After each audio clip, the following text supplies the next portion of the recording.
Forza Horizon 4, loot boxes, not happening, won't be there, killed off before it was even born. Now, I don't need to explain what loot boxes are because I think we all know what they are. We've all encountered them, we've all experienced them at some point over the past 2, 3, maybe even 4 or 5 years, spreading terror across all platforms of gaming, whether it be console-based, PC-based, and most notably mobile-based. Now, I think it's quite obvious we can all agree that the consensus was that loot boxes were a complete pile of crap. The competitive nature of gaming being replaced by a pay-to-win model. Generating profit is essential for any business to survive, we all get that, but when you're doing it at the detriment to customer or consumer, or in this case gamer experience, this practice can only be attributed to one of greed. Now, by the time Forza Motorsport 7 came out last year, the community, and by community I'm talking the whole gaming community, not just us racing games fans, were sick, tired and hacked off with this practice. So as you would expect, when Turn 10 made the foolish decision to implement this structure into Forza Motorsport 7, it was pitchforks at dawn, effigies were being burnt, people were toxic, people were angry, and with every good reason. Now obviously when you're being put under pressure by your customers or your fan base, you have to respond, and you have to respond in the right way.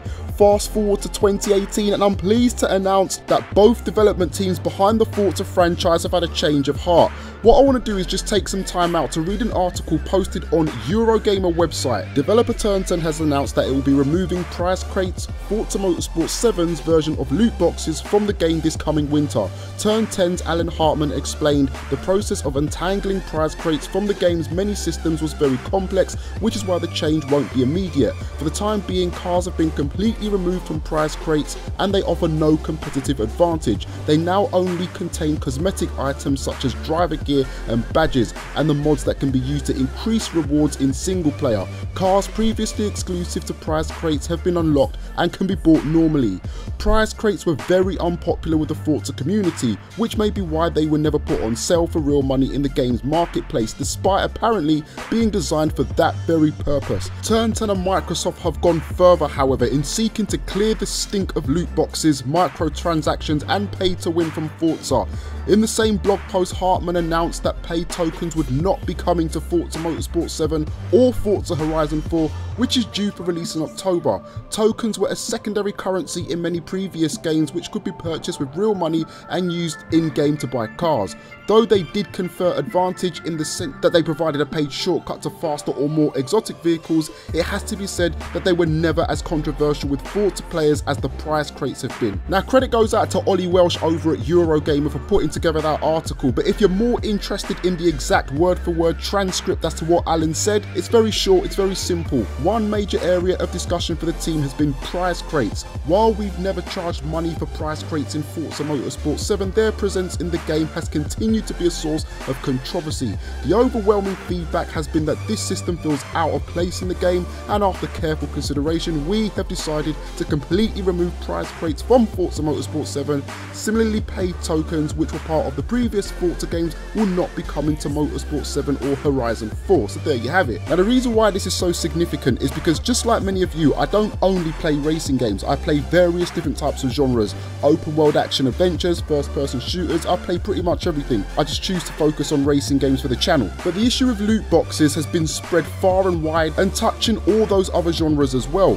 The good news is that this move seems to be reminiscent of what's going on across the whole gaming community, or industry I should say, as it's obviously the corporates who control loot boxes. Those of you familiar with the latest Star Wars game, Star Wars Battlefront 2, will know that this was another game which was absolutely destroyed by the community based on the fact that EA took it upon themselves to integrate loot boxes into the franchise. After some very toxic backlash from all over the community, one of the EA executives, Patrick Sutherland, decided to come out, front things up and explain how EA are now reversing that decision, changing the way in which they do their business practices and basically remove loot boxes. Now there's a very long and detailed article posted on the Verge website which explains all of this.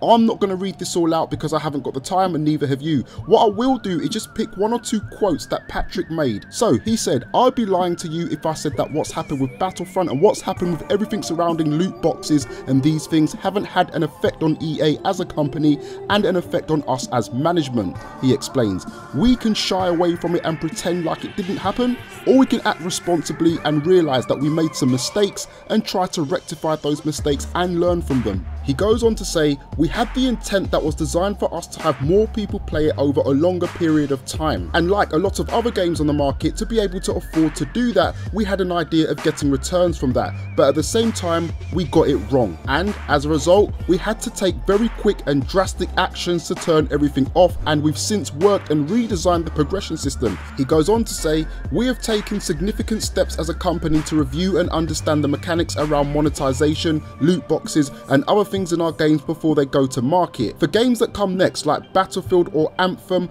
players have made it very clear that we cannot afford to make similar mistakes, and we won't. It's clear to us that players see the company differently than we do, he says, and in that situation, as a member of the executive team, as the guy who runs all of the studios, I have to take that seriously, and we have to continue to listen and understand what's triggering that. We have to be very cautious of what we do. He finishes off by saying we have to take action and show people that we're serious about building the best possible products, that we're serious about treating the players fair, and we're here to make the best possible entertainment that we can, and in the cases where we don't get it right, we just have to listen and learn from it and be better. Right, now from a personal standpoint, the whole we're going to try and be better, we're going to try and do things differently, I'm not really fussed or bothered by that, because as a long-time gamer, just like the rest of you guys, we all know we're not too far away from the next big epidemic. But if we just draw our attentions and focus back in on the whole subject of this video, which is the removal of loot boxes, this is a win. This is a major win for us as gamers, as enthusiasts. It doesn't matter if you're into racing games, first person shooters, action adventure, it doesn't matter. We have now got into a situation where we have put enough heat,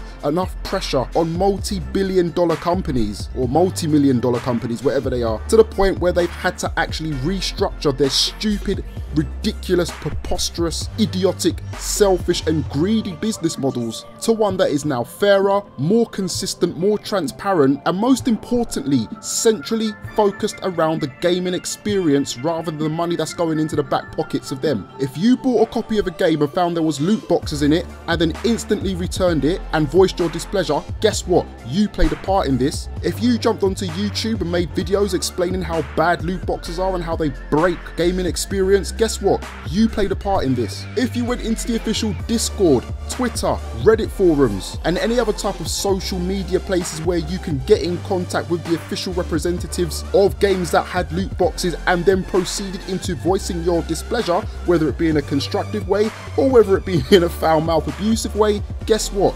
You played your part in this. If you got a baby daughter who decides to vomit all over your gamepad whilst you're playing a game that has a loot box infrastructure, guess what? She played her part in this. And for those reasons, as well as many more that I'm not going to start spitting out, I thank each and every one of you, because collectively we have fixed a broken situation. Forza Horizon 4 is not going to have any loot boxes whatsoever. We can enjoy it, we can be happy, and that's all I've got to say about that. So guys, thank you so much for taking the time out to check out this video. Let me know what your thoughts are in the comments below, and I will see you when the next video comes out. Take it easy, please.